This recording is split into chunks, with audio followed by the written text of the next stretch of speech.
Keşke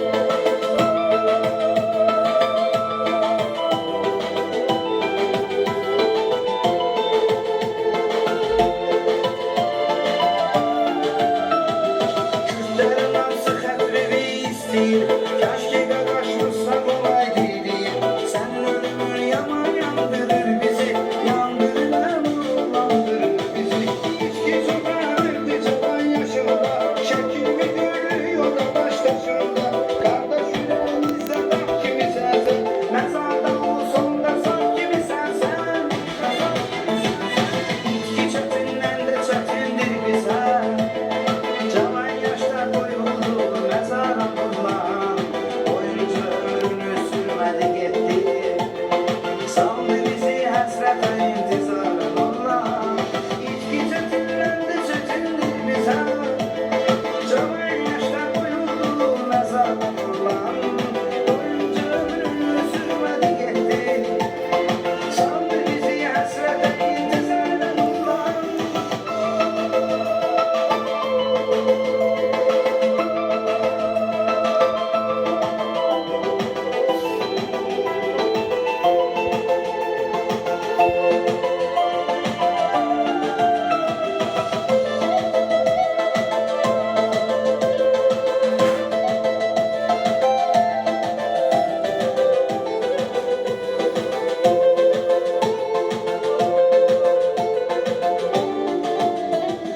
Semalara tanrı dayalıydım, gözlerinin nuru çınarıydım. Atı içinde ağırdı lattalı, öpür kucağlayır soyup torpalı. Bir atak şiirinde olur gidermiş, çarpaladan değil penler gidermiş. Bir yıllar için saçına kanına, saldı zorlu yola Gürcistan'a.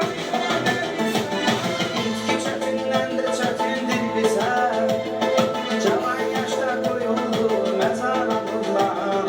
Oyuncu ömrünü sürmedi gitti, saldı bizi hasrete intizarın Allah.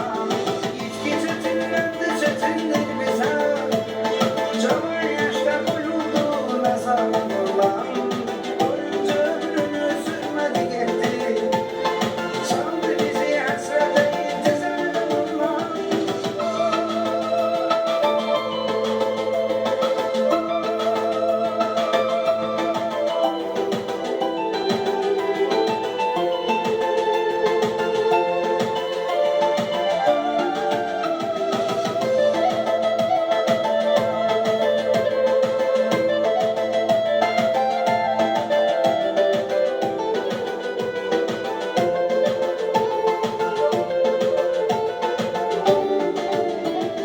Küfranın en sırdaşıydım, Allah'ın dostu kardeşiydim.